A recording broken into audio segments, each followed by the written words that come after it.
আসসালামু আলাইকুম। দেশ বিদেশ টিভি থেকে হুসেন বলছি। আমার চ্যানেলে সবাইকে স্বাগত। নির্বাচন নিয়ে একটা ধোঁয়াশা তৈরি হয়েছে। কেউ মনে করছেন ফেব্রুয়ারিতে নির্বাচন হবে, কেউ এপ্রিলে, কেউ বলছে নির্বাচন হবেই না। এখন ধরলাম নির্বাচন হবে এবং ফেব্রুয়ারিতে হবে।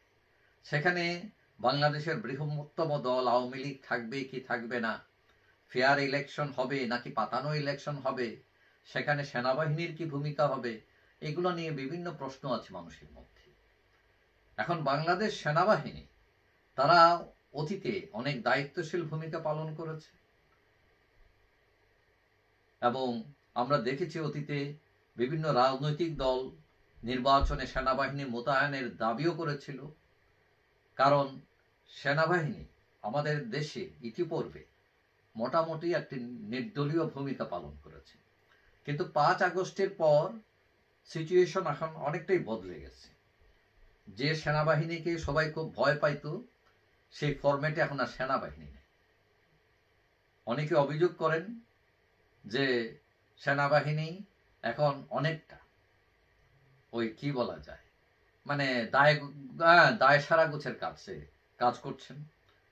এবং যে সেনাবাহিনীকে মানুষ ভয় পাইত, এখন দেখা যায় সেনাবাহিনীকেও মানুষ আক্রমণ করছে। তাদের নামে অভিযোগ আসছে যে মব দমনে তারা ব্যর্থ হয়েছে। বিশেষ করে 32 নাম্বার যখন ভাঙলো এবং সেখানে সেনাবাহিনী উপস্থিত ছিল, তারা নির্বিকার দাঁড়িয়েছিল, তাদের কোনো ভূমিকা ছিল না।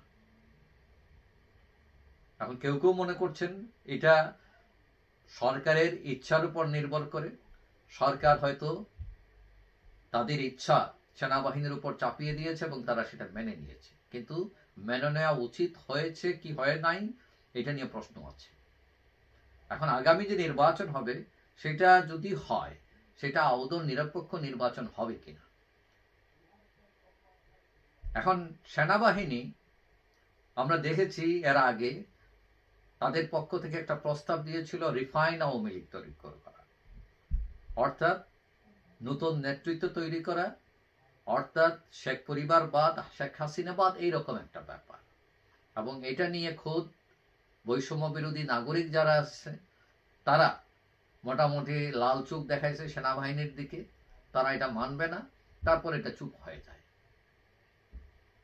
এখন সেনাবাহিনী অবস্থান কি হবে, তারা আস্থার জায়গায় থাকবে কিনা, নির্বাচন আদৌ ফেয়ার হবে কিনা, এটা নিয়ে বিভিন্ন ধরনের বিভিন্ন মতামত। কেউ কেউ মনে করছেন যে সেনাপ্রধান জামাতকে অনেক গুরুত্ব দেন, আবার কেউ কেউ মনে করছেন সরকার এনসিপি কে গুরুত্ব দেয়, আবার কেউ কেউ মনে করছেন এই দুই পক্ষ দুই দিকে গুরুত্ব দিলে বিএনপি পড়ে যায় বেকায়দায়।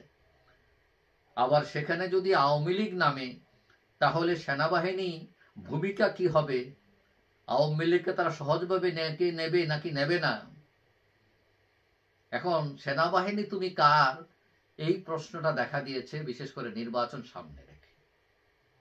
এখন কেউ কেউ মনে করছেন এটা সরকারের সদিচ্ছার উপর নির্ভর করছে, সরকার যেভাবে চাচ্ছে সেনাবাহিনী হয়তো সেইভাবেই কাজ করে। কিন্তু আমি মনে করি সেনাবাহিনীকে সরকার কি চায় না চায় সেইটা না ভেবে তাদের উচিত পেশাদারিত্ব ঠিক রাখা। যেটি ন্যায় সেটাই করবে, যেটি অন্যায় সেটা করবে না, সরকার চাইলেও করবে।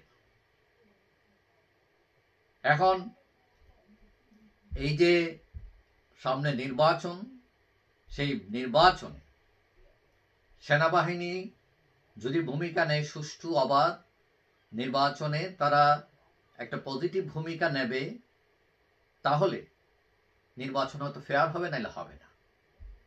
এখন তারা যদি মনে করে দায় সারা গুছের দায়িত্ব আমরা দাঁড়ায় থাকলাম, দ্যাটস ইট, তাহলে নির্বাচন ফেয়ার না হতে পারে। এখন আজকে সেনাবাহিনীর পক্ষ থেকে কর্নেল শফিকুল ইসলাম জানিয়েছেন যে ইসি এখনো পর্যন্ত নির্বাচন নিয়ে তাদের কোনো নির্দেশনা দেয়নি, যখনই দিবে তারা অবাধ সুষ্ঠু নির্বাচনের জন্য প্রস্তুত আছেন তারা।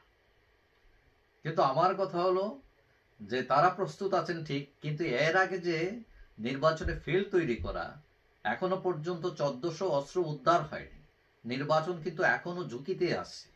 আওয়ামী লীগ অংশগ্রহণ করবে কি করবে না এটা নিয়ে সরকারের কোনো ব্যাখ্যা নেই, এখনো অস্পষ্ট।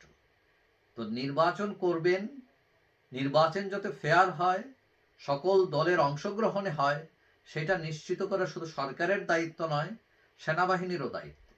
কারণ তারা এই সরকারকে ঠেক দিয়ে রেখেছে, এটা অনেকটা সেনা সমর্থিত সরকার। সুতরাং তারা চাইলে চাপ তৈরি করলে সুষ্ঠু নির্বাচন, সকল দলের অংশগ্রহণের নির্বাচন হতে পারে সম্ভব। এখন সেনাবাহিনী কি ভূমিকা নেয় এইটা দেখার পালা। যাই হোক, আমরা আশা করব সেনাবাহিনী অবাধ সুষ্ঠু নির্বাচনের জন্য সকল দলের অংশগ্রহণ নিশ্চিত করবে এবং দেশে একটি ফেয়ার ইলেকশন যাতে হয় এবং জনগণের প্রতিনিধি এবং সকল দলের গণতন্ত্র চর্চায় যাতে দেশ এবং মানুষ উপকৃত হয়। যাই হোক, সবাই ভালো থাকবেন। আশা করি দেখা হবে অন্য কোনো ভিডিওতে ইনশাআল্লাহ। আল্লাহ।